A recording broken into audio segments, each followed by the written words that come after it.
Well, of course, we want to thank you for joining us on this weekend, a holiday weekend for many, as we talk about the risk for severe weather sustaining. That was a lot of the imagery that you saw from the past couple of days with tornadoes and hail that really did a lot of damage. Yeah, we've had days of especially the large hail. We've seen quite a bit of damage from that. We still have a couple days of possible severe weather ahead of us.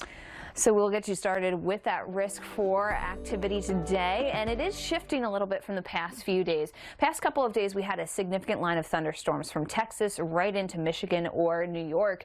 Now you can see we've kind of balled up the energy. Why? We took the storm system, the main one that brought the snow across Arizona, New Mexico, and Colorado, started to move it east, so this is the final push. Yeah, instead of that boundary being stalled out over the same area, some of the same areas are getting the thunderstorms, but this is going to move its way north and east. It's really the main thing we have on the map at this point. There's a little bit of precipitation into Montana and a little bit farther south as well. Into states like Wyoming, a bit of mountain snow there. It is still somewhat chilly, but Denver, a milder. AccuWeather meteorologist Tony Lauback has already had a very busy season storm chasing across the southeast, and he explains how that part of the country differs from chasing in the wide open plains of Tornado Alley. Well, of course, as we talk about the later part of this week, there may be a few storms to chase, but it's really going to be about the amount of water that comes through. You can already see the pattern that's unfolding here as we go through Wednesday, Thursday, even into Friday. Rounds of rainfall coming in, and that's accessing the Gulf moisture, so we will see some very heavy rain in some locations. Now, when we think about where we need the rain, you can already tell the drought monitor here highlighting areas from South Dakota stretching into western Texas, and some of these spots certainly will get a good share of rain paced out through the middle and later part of the week. But there are also a lot of areas that don't need the rain. Recall, there's still river flooding ongoing from the historic flooding of Kentucky, and you can already see potential remains here as we look across the eastern part. Well, beneficial rain will be more likely to occur across the western part of this area.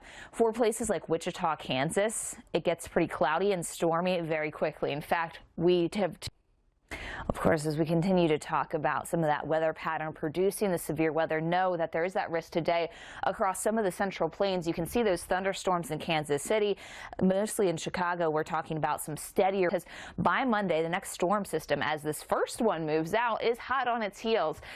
We are going to get a little bit of action here across the northern plains. It really won't punch very far south, which I guess is some good news for those that maybe don't want some extra rainfall. Notice here Monday, Minneapolis 58 for the high. The cloud, big one that's bringing all the severe weather today, and that lifts northward with rain. So we're trying to get that warm air really far north into the Great Lakes, and we do manage to You saw there just some of the severe weather we've seen in the last couple of days, and we do have another severe risk today and another tomorrow. Thanks for joining us on AccuWeather Weekend. I'm Anna Azallion. Let's start off with what has been happening the last couple of hours, taking a look at radar and satellite, because we are starting to see the severe weather really pick up over the last hour or so. You see on radar, we have our storm system here. Now, if you watched yesterday or you've been keeping an eye on this storm, you may notice we have our low pressure system, the core of the storm, moving into Kansas at this point.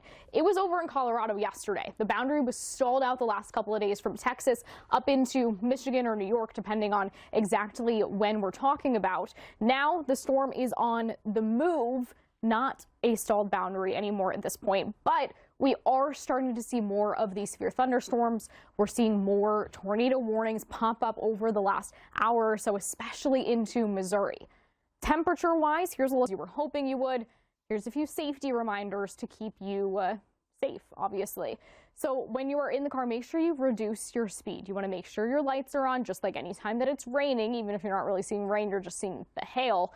And make sure you are leaving space between you and other cars. Whatever your stopping distance usually is, increase it. We recommend at least 3 times the usual distance from other drivers. Now, if you can, get your car under some shelter. I mean, we don't want car damage from hail. That is not what you want to be dealing with. Of course, sometimes it's unavoidable, especially if the only thing around is an overpass. That is not safe. Wind is going to speed up. It's going to act like a wind tunnel. That's one of the worst places you can be during severe weather. And if there's any breaking glass, have some blankets to cover yourself with. Well, after severe weather Saturday and Sunday, we do have a severe risk area for Monday, but things have shifted east